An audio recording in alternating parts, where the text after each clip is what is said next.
민법 섞기 시대 섞기 시대. 네, 그럼 오늘 1월 22일 민쌤 뉴스 시작하도록 하겠습니다. 일단 미리 들어와 계신 분들 모두 다 반갑고요. 오늘은 제가 좀 약간 외출했다 들어오느라고 자료 준비 같은 거는 많이 못했는데 오늘 한 주간 있었던 소식 전해드리고 질문, 오늘 밴드의 질문 좀 많이 올라왔더라고요. 밴드의 질문 좀 해결해보고 하도록 하겠습니다. 오늘 일단 이번 주에 제일 이제 좀 중요한 소식은 이제 학원들이 비대면 수업을 계속 하다가 이제 대면 수업으로 이번 주부터 전부 다 이제 좀 가능해졌습니다. 굉장히 반갑고 또 강의를 하는 사람으로서 학생이 없는 교실에서 이렇게 수업을 하는 게 그래도 어쩔 수 없으니까 일단 이해하자 이렇게 생각하고 이제 견뎌왔는데 막상 또 학생들 있는 데서 수업을 해보니까 이게 좋은 거구나 하는 걸 또 새삼 느끼는 그런 주간이었고요.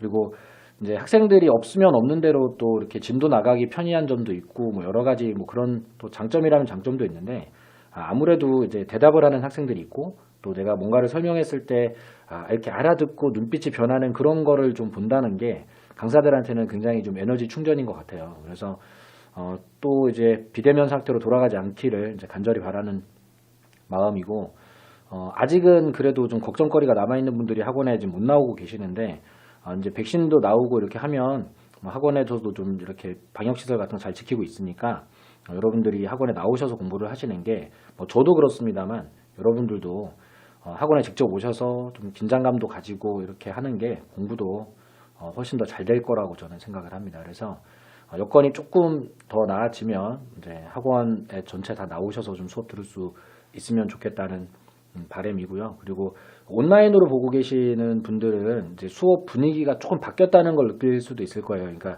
학생들이 아예 없을 때는 카메라만 보고 이제 선생님이 빈 교실에서 혼자 약간 좀 이렇게 어색하게 수업을 하고 또 이렇게 이렇게 말하는 이런 화법도 대화체보다는 약간 설명체 같은 느낌으로 이렇게 설명을 하게 되게 되는데 제 생각엔 그래요. 저도 이게 모니터링 합니다만은 아마 대화체로 이렇게 진행되는 수업이 듣기에도 좀 더 편안하실 수는 있을 겁니다. 이게 선생님들도 이런 비대면 수업이 익숙치는 않기 때문에 이런 부분에 대해서 조금씩 불편함이 있더라도 온라인 수강생 분들도 잘 적응을 좀 해주시길 바라고 서울 쪽에 경기 쪽에 계시는 분들은 온라인으로만 수강을 하고 계시더라도 좀 공부하다 지루하고 그러시면은 학원 한번 찾아오세요. 학원 한번 찾아오셔가지고 그냥 오늘은 괜히 실강 한번 들어보고 싶어서 왔어요. 이렇게 해도 내쫓고 그러지 않습니다. 제가 제가 그 담당 강사기 때문에 그냥 앉아 들으라고 하세요. 이렇게 하면은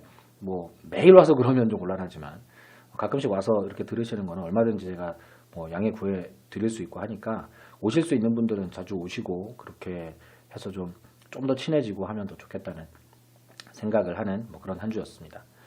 그리고 저번에 제가 손가락 다쳤다고 말씀드렸는데 손가락 이제 다 나았어요. 카메라에 나오나? 네, 여기 손가락을 좀 다쳤는데 이렇게 근데 이제 새살도 잘 나오고 지난주 내내 좀 마이크 잡는데 좀 불편했는데 그래도 이번 주부터는 조금 더 나아지고 있는 것 같습니다. 이렇게 건강에 걱정 끼쳐드려서 좀 죄송하고 밥을 하지 말아요. 그 망할 당근을 썰어가지고 손가락도 같이 썰었는데 근데 강의에 집중할 수 있도록 그렇게 해보도록 하겠습니다. 그리고 이번 주에 이거는 여러분들이랑은 상관없는 소식인데 민쌤 뉴스니까 잠깐 이야기 드리면 이번 주하고 다음 주까지 해서 저희 집 애들이 이제 입시를 치르고 있어요. 수능은 진작에 끝났지만은 이제 전형 절차 해서 원서 접수하고 또 면접 볼 거 면접도 보러 다니고 이렇게 하고 있는데 저도 부모로서 학생들 가르치는 또 선생님 마음도 또 같이 포함해서 고생한 만큼 좀 잘 소득이 있었으면 좋겠다는 바람으로 기다리고 있고 또 한 가지는 이제 저희 집 애들이 제가 결혼 일찍 해가지고 애들이 커요. 그래서 이제 큰애는 이제 대학 준비를 하고 있고 둘째는 이제 좀 실업계라서 취업이든 또는 대학이든 어느 쪽이든 여건이 닿는 대로 또 가겠다 이렇게 준비를 하고 있어요. 그래서 둘째도 막내도 지금 고3입니다. 나이가 많죠? 그죠? 근데 애들이 이제 빨리 좀 사회에 나가고 대학도 가고 이렇게 하면 저도 이제 부모로서 이렇게 교육에 관한 책임에서 조금 더 자유로워지면은 그러면 유튜브도 또 이렇게 더 다양하게 하고 또 개인적인 그런 뭐 욕심들도 또 새로운 활동들도 좀 할 수 있을 것 같다는 그런 기대도 좀 해보는데 여러분들 자녀분들은 어떠신지 모르겠습니다. 뭐 사춘기 하는 애들도 있을 거고 또 뭐 아직도 깐난쟁이 얘기도 있고 할 텐데 쭉 이렇게 애들 키워온 바에 따르면 자식은 부모 마음대로 안 되는 것 같아요. 그죠? 근데 더 좋게 생각하자면 나보다 더 좋은 멋진 사람이 되기 위해서 준비하는 거니까 또 좌충우돌하는 시기가 있을 테고 저 또한 그럴 때 그 나이 때는 부모님 말 안 들을 때도 있고 또 공부를 하려고 하는데 또 잘 안 되는 때도 있고 해서 돌아보면 조금 부모님한테 미안하기도 하고 그렇기는 한데 또 그 아이들이 또 사회에 나가면 우리 세대들보다 더 잘 살 거라는 기대로 응원하는 것밖에는 뭐 할 게 없어요. 지금 그런 시기라서 조금 더 철들고 자기 스스로 앞길을 헤쳐나가는 자식들이 되기를 바라는 마음인데 내 마음대로 안 되죠. 그런 건. 그죠? 좀 무난하게 어렵지 않게 사회로 좀 첫발을 디딜 수 있으면 좋겠다는 그런 좀 소소한 희망을 아이들한테는 말 못하고 그냥 혼자서 속으로 잘 원하는 대로 돼가지고 좋은 결과를 안고 돌아오면 그때 아껴뒀던 칭찬을 막 해줘야지 생각을 하고 있습니다. 하여간 뭐 그런 주간이었다 말씀드리고요. 뭐 그런 뭐 공부랑은 크게 상관이 없는 소식입니다. 그리고 이제 마지막 그 제가 민쌤 뉴스 소식으로는 이제 마지막 제가 좀 준비를 한 얘기가 하나 있는데 이번 주에 저한테 그 대면 상담이 많이 왔어요. 이게 이제 이런 그 인터넷상으로 하는 질문 말고 뭐 집안 송사 때문에 오신 분도 있고 공부 방법 또는 뭐 학습 내용 관련해서 이제 질문 오고 하시는데 저는 뭐 질문 오시는 분들 굉장히 다 환영합니다. 뭐 심지어 수강생 아닌 분들도 학원에 찾아오셔가지고 이렇게 뭐 이런저런 질문하시는 거 있으면은 제가 몰라서 대답 못 드리는 거는 모른다고 말씀드리고 그리고 잘 모르면서 또 알려드리면 또 곤란할 수 있으니까. 근데 제가 알고 있는 범위 내에서 이제 도와드릴 수 있는 거는 최대한 도와드리고 또 못 도와드리더라도 이제 법률이나 소송 관련해서 문제가 생겼을 때 이게 무슨 말인지 지금 나한테 무슨 서류가 날아왔는데 이게 무슨 말인지 뭐 이런 것들 궁금해서 오시면 제가 읽어드리고 하는 건 어렵지 않으니까 뭐 그런 시간이 좀 있었는데 근데 질문 오시는 거 그렇게 좀 두려워하지 마시고 자주 오시고 그리고 개인적인 그런 뭐 송사 이야기는 제가 이런 데서는 얘기를 하면 안 되겠지만 제가 그런 질문을 받는 거는 이제 제가 어떤 아는 것을 잘난 척하거나 또는 그분들의 문제를 해결해 드릴 수 있는 능력이 있어서 그런 건 아니에요. 그런 건 아니고 단지 저는 이제 공부를 가르치는 강사고 제가 강의하는 민법이라는 과목이 마냥 재밌기만 하기는 좀 어려워요. 사실 법학 중에서도 제일 좀 뿌리 깊은 학문이고 해서 지루할 수 있어요.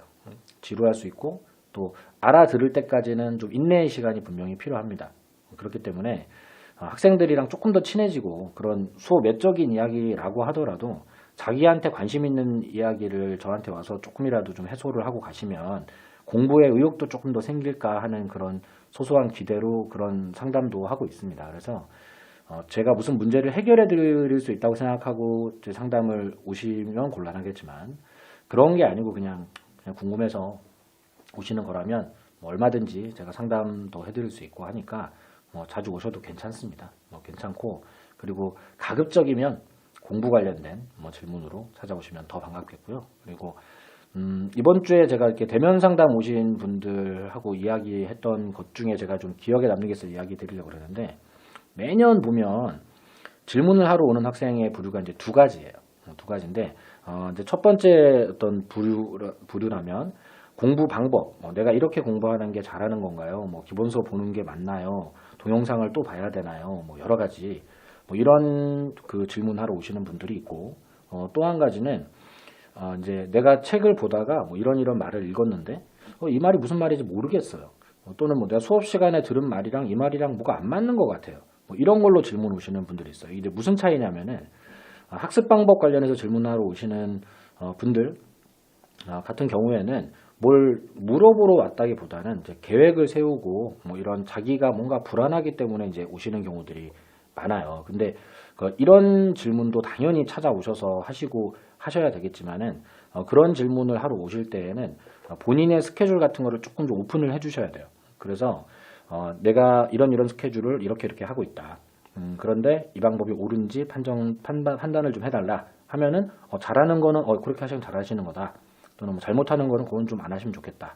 뭐 이렇게 알려드릴 수 있고, 또 시기마다 오시는 분이 어떤 분이냐에 따라 제가 답변을 좀 달리해요. 다 똑같은 그냥 모범 답안이 있는 게 아니라 뭐 육아를 하시는 분인지, 젊은 분인지, 뭐 나이가 많으신 분인지, 또는 뭐 1차만 하시는 분인지, 뭐 아니면 전에 무슨 일을 하셨던 경험이 있는지, 뭐 이런 것들을 제가 좀 여쭤보고 그런 부분 여건에 따라서 이런 게 좋다, 저렇게 좋다 이렇게 안내를 해드립니다. 그래서 그렇게 학습 스케줄 관련해서 질문 오시는 분들은 오시는 거 좋은데 이제 자기 여건에 대해서 조금 더 오픈을 해주시고, 그리고 제가 그분한테 어떤 답변을 드렸다고 해서 그게 모범 답안이 아니기 때문에 다른 분들한테 선생님 이렇게 하라고 해서 너도 이렇게 해 이렇게 할 수 있는 부분은 아니에요. 혹시 좀 그런 우려가 되더라고요. 그러니까 그렇게 상담 오시는 분들한테는 약간 맞춤형으로 제가 답변을 좀 드리기 때문에 여러분들이 뭐 만약에 시간이 아주 부족할 때에는 이 차는 내년에 하시는 게 좋지 않을까 이런 얘기도 할 때가 있고요. 또는 용기 내서 무조건 같이 하셔야 된다 이렇게 할 때도 있어요. 근데 그거는 상황에 따라 다른 거니까 자기 여건에 맞는 학습 방법을 잘 연구해서 선생님이랑 상의해서 계획도 세우고 하면 좋겠다 이런 생각 들고요.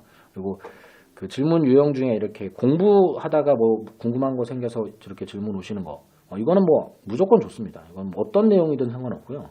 특히 지난주에도 그렇고 이번주에도 그렇고 질문 오신 분 중에 공부를 이미 굉장히 열심히 뒤쪽까지도 이렇게 많이 하셔가지고 재수생인 것 같기도 하고 재수생이 아니더라도 공부를 굉장히 열심히 하셔가지고 그걸 이렇게 들고 오셨더라고요. 굉장히 뭐 보기도 좋고 좋은 현상입니다만 그렇지 않더라도 단어 하나 모르는 거 뭐 그런 것도 질문을 하러 오셔야지 되는데 제가 봤을 때는 이제 일단은 그런 질문의 빈도수가 좀 적어요. 그러니까 내가 어떻게 공부를 해야 될까요? 라는 질문은 좀 많은데 근데 이거 책에 있는 이거 무슨 말이에요? 하는 질문이 좀 적어요.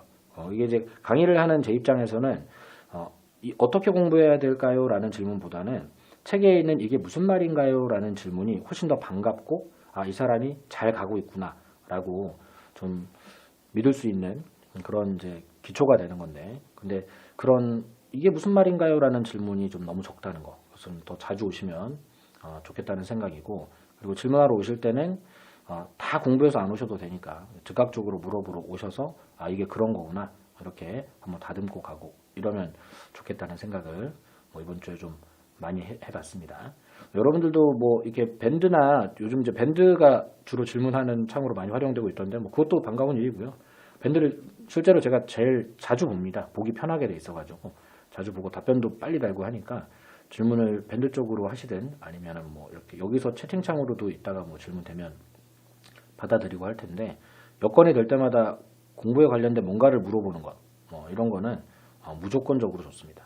그걸 많이 할수록 실력도 빨리 느는 거고요. 아시겠죠? 그러니까 여건 될 때마다 자꾸 물어보고 하나씩 들고 하나 물어볼 때마다 점수가 1점씩 올라간다는 생각으로 그렇게 진행을 해주시면 좋겠습니다.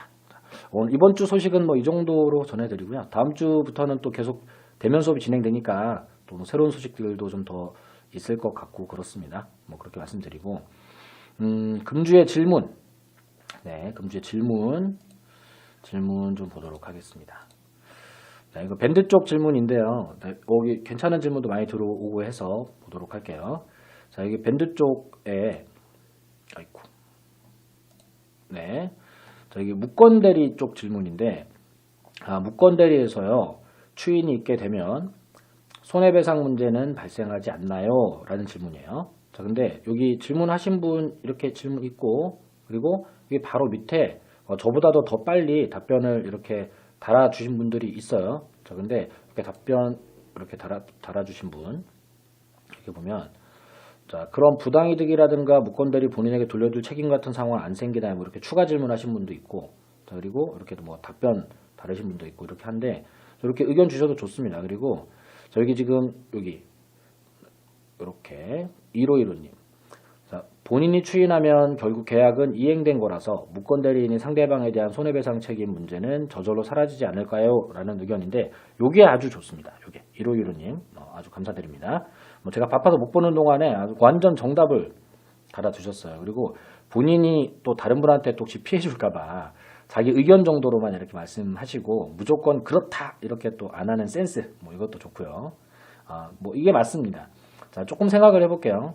자, 무권대리가 벌어졌어요. 근데 본인이 추인을 했습니다.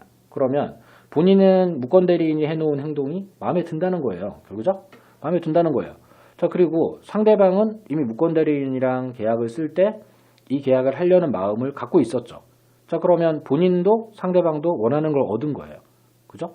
자, 그러면 대리권 없는 사람이 뭔가 무권대리를 하긴 했지만 당사자들인 본인이랑 상대방이 원하는 걸 다 얻었는데 손해배상이라는 걸 할 일이 없겠죠. 그렇기 때문에 손해배상 문제는 당연히 사라지는 겁니다. 이로이로님 정확하게 맞춰주신 거고요. 그리고 여기 밑에 보면 권혜정님께서 부당이득 반환이나 사무관리 등의 문제만 없다면 손해배상 책임 문제는 없을 것 같아요 라는 의견이, 이것도 뭐 좋은 의견입니다만 권혜정님은 지금 부당이득 반환이나 사무관리까지 알고 계신 것 같아요. 부당이득 반환은 우리 수업 시간에 나옵니다만 사무관리는 저도 언급조차 하지 않는 테마인데 아마 조금 어떤 다른 곳에서 공부를 좀 해보신 뭐 다른 시험이나 뭐 아니면 다른 교재나 뭐 이런 데서 공부를 해보신 분이신 것 같은데, 근데 사실 이제 무권대리는 부당이득이나 사무관리 문제는 그냥 안 생깁니다. 안 생기고 물론 이건 이제 책임의 체계가 다르기 때문에 이 부분에 대해서도 이 말도 틀린 말은 아닙니다. 근데 조금 정비를 해드리면 부당이득 반환은 일단 손해배상 책임은 아니에요. 부당이득 반환은 손해배상 책임이 아닙니다. 자, 갖고 있으면 안 되는 이득을 갖고 있을 때 돌려주는 걸 부당이득 반환이라고 하고, 그리고 피해가 발생됐을 때 피해가 발생됐을 때 그걸 물어주는 것을 손해배상이라고 하는데, 부당이득 반환은 피해 발생과는 크게 상관이 없어요. 그래서 그냥 돌려주는 거지 그게 손해배상이랑 완전히 개념이 다릅니다. 자, 그리고 사무관리는 또 완전히 다른 거고요.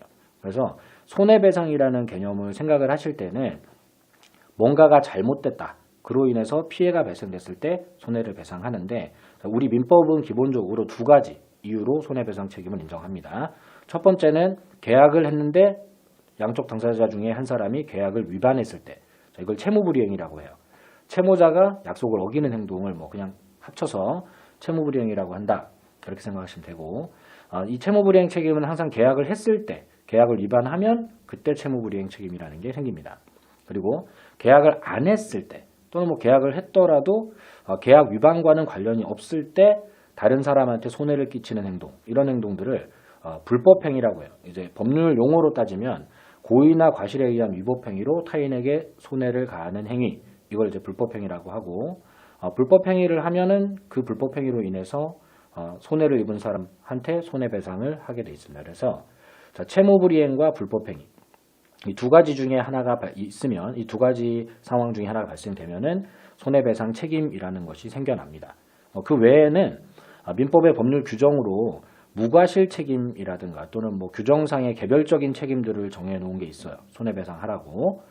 이번 주에 우리가 대리 수업하면서 무권대리인의 상대방에 대한 책임, 이것도 뭘 잘못해서 지는 책임이라기보다는 이제 법이 그렇게 정했기 때문에 지는 무과실 책임이었고, 법정대리인이 복대리 선임했을 때, 이때 복대리인이 사고치면 법정대리인은 잘못한 게 없더라도 복대리인의 행동에 대해서 책임지는 이런 무과실 책임, 이런 것들은 이제 법률로 정해놨을 때 무과실 책임이라고 해서 손해배상 책임지는 경우가 있습니다. 그런데 이런 경우 개별적인 손해배상 책임은 필요에 의해서 따로따로 정하는 것이고, 이런 거 아닌 이상에는 두 가지예요. 채무불이행, 불법행위. 계약을 위반했을 때는 뭐라고요? 채무불이행. 계약을 안 했는데 뭔가 타인에게 손해를 가하는 나쁜 짓, 이런 거는 불법행위. 이렇게 부르고, 그리고 부당한 이득은 그냥 반환하는 거지 손해를 배상하는 개념으로 부르지 않습니다. 이 정도는 우리가 공부를 하면서 용어 구분을 좀 해놓고 있으면 좋겠고요. 지금은 우리가 1월 달이기 때문에 부당이득 반환을 하는 건지 손해배상을 하는 건지 하여간 뭐 그냥 돈 주래 뭐 이런 느낌으로 해도 큰 지장은 없는 시기예요. 근데 나중에 3, 4월 과정 진행되고 5, 6월, 7, 8월에 가면 문제 풀 때 이 돈은 부당이득을 반환하느라고 돈을 주는 거냐, 아니면 손해를 배상하느라고 돈을 주는 거냐, 이걸 구별해야 되는 문제들이 나와요. 해제 파트라든가 또는 뭐 취득 시효에도 그런 게 나오고요. 그러니까 애초에 공부를 할 때부터 부당이득 반환이랑 손해배상은 좀 다른 거다, 이런 개념이 갖춰져 있으면 좋겠습니다. 그래서 여기 권혜정님이 답변 쓰신 부분은 이 자체로 틀린 내용은 없습니다만 손해배상을 논의하면서 부당이득 반환이나 사무관리는 고려할 필요가 없다. 별개니까 이런 개념으로 전혀 다른 개념이라는 거 알아두시고, 이로이로님이 답변하신 건 완벽하게 맞습니다. 추인을 하면 본인이 원하는 대로 됐기 때문에 손해배상 책임 문제는 그냥 자연스럽게 사라지는 겁니다. 자, 이렇게 아주 잘하셨다는 거 말씀드리고요. 자, 그리고 네, 여기 질문하신 거 이 질문이었고요. 그리고 요것도 잠깐 볼게요. 자, 권혜정님 질문하신 건데 오늘 강의 잘 들었습니다. 기본서 읽다가 문득 궁금한 부분이 있어서 이런 질문이 저는 좀 반가운 질문이라는 거예요. 무권대리에서 본인에 대한 효과 중에 추인을 하게 되면 처음부터 소급해서 유효가 된다고 설명하실 때 그렇게 설명했죠. 맞고요. 자, 무권대리가 유권대리인 것처럼 된다고 말씀하셨는데 그렇죠? 그렇게 말했죠 제가.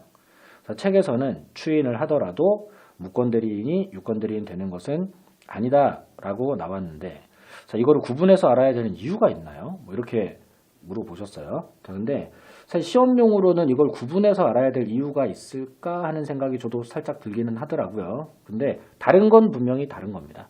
다른 건 분명히 다른 게 이게 무권대리가 유권대리도 된다는 말, 무권대리가 유권대리도 된다는 말은 대리권이 없다가 생긴다는 말이에요. 대리권이 없다가 생겨난다. 자, 근데 없던 건 없던 거지. 없던 대리권 어떻게 생겨? 그죠? 대리권 줘야 생기지. 대리행위 할 때, 계약서 쓸 때 대리권이 없었는데 없었던 게 어떻게 생겨요? 그러니까 무권대리는 유권대리로 바뀌지 않아요. 유권대리도 무권대리로 바뀌지 않습니다. 그냥 유권대리는 유권대리고 무권대리는 무권대리예요. 그래서 그렇게 바뀌는 건 아니다라는 거예요.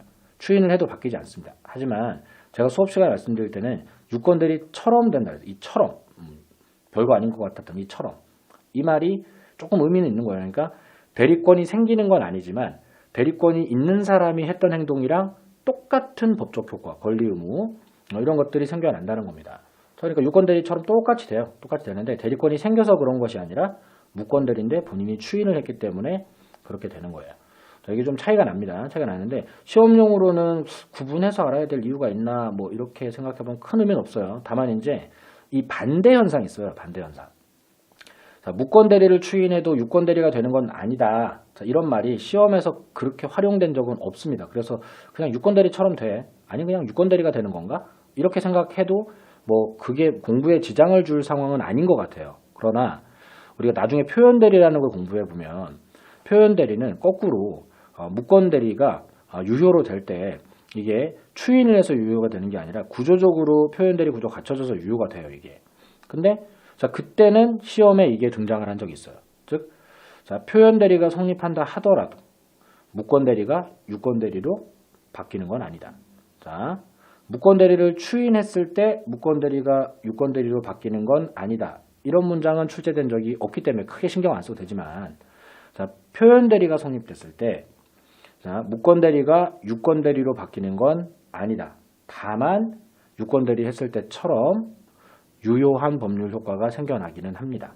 그러니까 지금 방금 질문하신 이거 구분해야 되나요? 라는 이 질문을 활용해야 되는 게 무권대리 추인에서는 안 나오는데 표현대리에서는 필요해요. 이게 출제자가 그렇게 물어보니까 우리는 수험생이기 때문에 철저하게 시험 출제자가 물어보면 알아야 되는 거예요. 그러니까 자, 뭐든지 개념을 할 때 내가 이렇게 해도 되고 이렇게 해도 되고 뭐 별 차이 없는 것 같으니까 그냥 머릿속에 구분하지 않고 그냥 그렇게 집어넣을래 라는 이런 태도보다는 정확하게 하면 유권대리가 되는 것이 아니라 유권대리처럼 똑같은 효과만 생기는 거다 라고 해버릇해야 돼요. 공부할 때. 그래야 그게 나중에 가서 개념을 혼동시키는 그런 일이 안 생긴단 말이에요. 그래서 자, 당장 2단원에서는 필요 없지만 표현대리 단원 가면 이런 구분들이 필요합니다. 그래서 권혜정님은 이런 부분들을 대충 이렇게 기억하려고 혹시라도 안 그랬겠죠? 안 그래서 그럼 믿고 있습니다. 그렇지만 혹시라도 그냥 그거나 이런 생각으로 하셨다면 구분을 좀 해주시면 좋겠다는 생각입니다. 자, 공부는 항상 정확하게 하는 게 필요해요. 선생님들이 말을 할 때 그냥 생각나는 대로 막 말하는 게 아니에요. 이제 단어 하나, 접속사, 조사 하나까지 다 생각을 하면서 말을 하는 거예요. 물론 뭐 선생님들도 말하다 보면 말이 막 빗나가는 경우가 있어요. 바쁘고 특히 진도 맞춰야 되고 시간 쫓기고 할 때 그럴 때 말실수를 하는 경우가 있기는 한데 근데 그런 상황만 아니라면 그런 이례적인 상황만 아니라면 선생님들은 정확한 단어 구사를 합니다. 예외까지 고려해서 정확하게 보통 구사를 해요. 그 때문에 선생님들이 쓰는 표현들을 정확하게 따라하고 책도 좀 정확하게 읽으려는 노력을 해주시면 좋겠다. 이런 말씀 드리고요. 대표적으로 이제 그 실례를 하나 보여드릴게요. 여기 아래쪽에 이렇게 이런 질문이 하나 들어왔는데 요거만 보면 될 것 같아요. 요거. 저기 4번 내용은 모르셔도 됩니다. 자, 갑과 을 간의 법률행위는 허위 표시로 무효이고 제3자 병은 뭐 선의 취득 뭐 이런 말이 나오죠. 선의 취득. 자, 이분 여기 밑에 써놓기를 병이 선이면 권리 취득 하고 여기 묶어서 CF 비교 이렇게 써놓으셨죠. 자, 그러면 선의 취득이랑 선이면 권리 취득이랑 이거 똑같은 걸까요? 다른 걸까요? 이거 다른 거예요. 자, 선이면 선의면이겠죠. 정확하게 선의입니다. 선의면 권리 취득, 선의면 권리 취득을 줄여서 선의 취득이라고 하는가 보다 라는 생각으로 공부를 계속 진행을 하면 자, 선의 취득이라고 하는 이 동산의 소유권 취득하는 법률 규정이 있어요. 이거랑 구별을 못하게 되는 거예요. 그래서 여기 이제 댓글 쓰신 분들 또 이렇게 보시면 여기 이걸 보면 되겠네요. 이렇게 자, 원시 취득의 선의 취득이라는 용어와 선의로 취득한 제3자가 다르다는 걸 확실히 인지해야 하는군요. 저희가 이제 정확하게 아신 거예요. 얼핏 같은 말인 줄 알았어요. 자, 많이 배우고 갑니다. 이렇게 노순영 씨가 좀 써주셨습니다. 그러니까 이런 거예요. 자, 이게 선이면 취득, 선의 취득 다른 겁니다. 다른 건데 선이면 취득이란 말은 몰랐으니까 문제가 있더라도 너는 취득해라 이런 뜻이고 선의 취득이라는 말은 동산을 샀는데 소유권 없는 사람한테 샀더라도 그걸 몰랐던 사람이 추가적으로 몰랐다는 걸로 다가 아니라 자, 몰랐으면서 평온공연하게 샀고 그리고 대상물이 무조건 동산이라 해야 돼요. 이럴 때만 선의 취득이라는 제도를 통해서 소유권을 취득할 수 있게 해주는 제도입니다. 그러니까 선의 취득이라는 네 글자가 한 단어짜리 제도예요. 제도. 선이면 취득을 줄인 게 아니라 이런 거예요. 자, 그러니까 완전히 다른 겁니다. 자, 완전히 다른 건데 그걸 같은 말로 그냥 읽어도 이 동산에만 적용되는 선의 취득 제도가 시험에 잘 안 나오기 때문에 그것 때문에 내가 문제를 틀려본 적이 없으니까 그냥 그 용어를 그냥 그렇게 계속 이렇게 쓰고 있어도 문제가 있다는 걸 인지를 못하고 있다가 결국은 이렇게 문제를 틀리는 순간에 와서 문제를 잘못 푸는 순간에 와서 그때 가서야 내가 뭔가를 잘못 알았구나 자, 하면서 하나씩 깨우쳐 가는 거예요. 자, 우리가 여기서 이제 한 두 가지 정도를 배울 수 있습니다.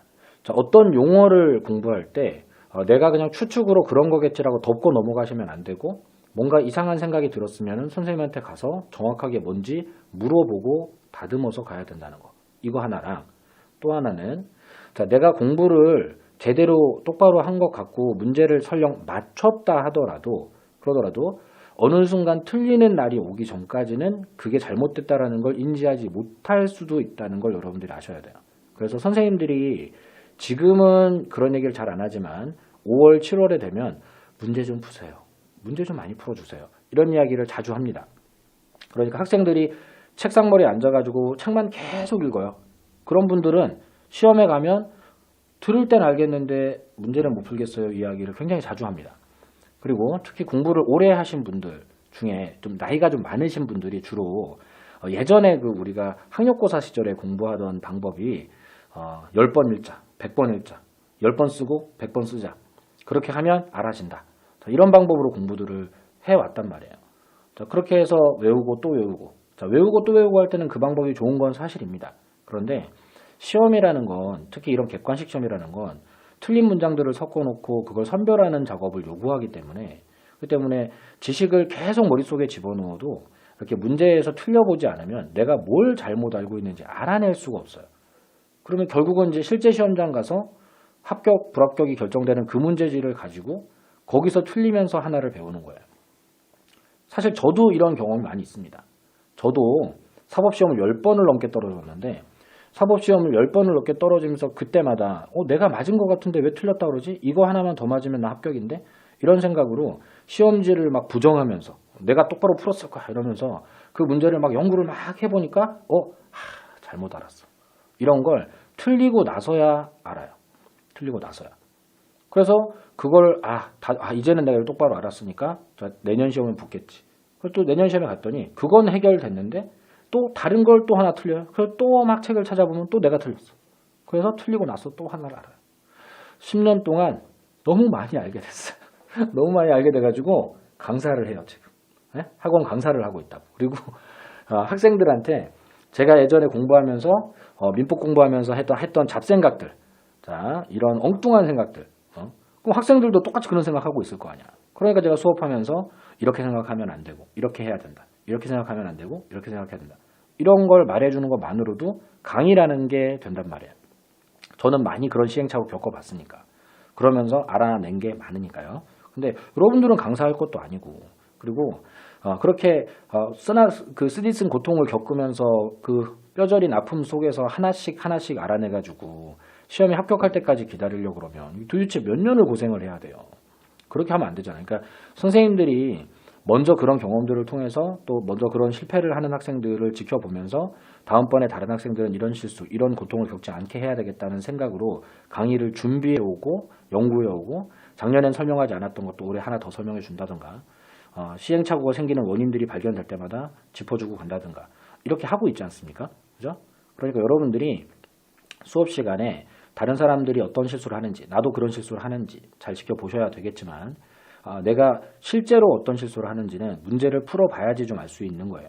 그래서 일단은 아는 게 너무 부족하기 때문에 기본 강의, 심화 강의 하면서 4월 달까지는 강의에 좀 집중을 하시는 게 옳겠습니다. 하지만은 5월 달, 7월 달 가시면 그러면 이제 진도를 나가고 페이스를 유지하기 위한 강의는 들으시되 같은 강의를 2번, 3번 들으면 좋아지겠지라는 생각은 5월, 7월 넘어가면 이제 하지 마셔야 돼요. 강의는 한 번만 듣고 페이스 유지를 해가면서 스스로 문제를 풀고 틀려보고, 제가 학생들한테 자주 얘기 드리는데 틀려보는 게 중요합니다. 틀렸다가 중요한 게 아니고요. 내가 틀려보는 거. 내가 실수 안 할 줄 알았는데 어디에 가면 실수를 하더라라는 걸 경험해 보는 거. 모의고사 많이 틀렸다고 해서 뭐 불합격하는 거 아니잖아요. 그러니까 모의고사를 통해서 틀려보는 거. 그걸 많이 해보셔야 돼요. 그래야지 실제 시험장에 가면 고통 없이 합격을 할 수 있는 겁니다. 그래서 학생분들 중에 실력이 어느 정도 찰 때까지는 모의고사 안 볼 거예요. 점수 개바닥 나오고 이렇게 바닥 치고 그러면은 막 30점, 20점 이렇게 나오면 자존심도 상하고 스트레스 받아 공부 못할 것 같아 갖고 조금 좀 자신감 충전한 다음에 모의고사 볼 거예요. 이런 이야기를 너무너무 많이 듣는데 그렇게 행동하기 때문에 후반에 가서 시험장 가서 또 탈이 나는 거예요. 그러니까 점수를 빨리 좀 안정화시키고 좀 안정적으로 이렇게 합격을 하고 싶으시다고 생각하실수록에 모의고사를 자주 보십시오. 그리고 문제를 풀어서 많이 틀려보시고 내 생각과 문제지가 왜 달라졌는지 검증해 보시고 그렇게 하는 것만으로도 합격을 할 수 있습니다. 지금은 읽어도 뭔지도 모르는 상태라서 문제 풀고 점검하는 것들을 하기가 좀 어렵습니다만은 그런 걸 할 수 있는 시기가 오면 내가 문제를 풀고 나의 생각으로 풀고 틀릴 수 있는 여건이 되면 최대한 많이 틀려보시고 그리고 시험장 가서는 전에 틀렸던 경험을 재산 삼아서 맞출 수 있는 학생이 되면 좋겠다. 이런 생각을 해보는 주간이었습니다. 어떻게 저는 좋은 경험이었다고 봐요. 이 학생도 그렇고 이분도 아까 여기 댓글에서 보셨지만은 이제 확실히 알았다 하시면서 많이 배우고 갑니다. 이렇게 하셨는데 이런 걸 시험 전에 많이 쌓아두는 게 필요한 겁니다. 그리고 같이 공부하시는 다른 분들도 또 경험할 수 있게끔 이렇게 공유해 주시는 것도 너무 고맙고요. 그래서 이런 오늘 밴드에 올라와 있는 질문들 중에 좋은 게 굉장히 많아서 같이 공유를 좀 많이 해봤고요. 다른 분들한테도 좀 도움이 됐으면 좋겠습니다. 그런 부탁드리고 앞으로도 매주 이런 시간 할 테니까 질문 있는 분들은 자주 올려주시기 바랍니다. 네, 오늘 1월 22일 민쌤 뉴스는 여기서 마치도록 하겠습니다. 수고하셨습니다.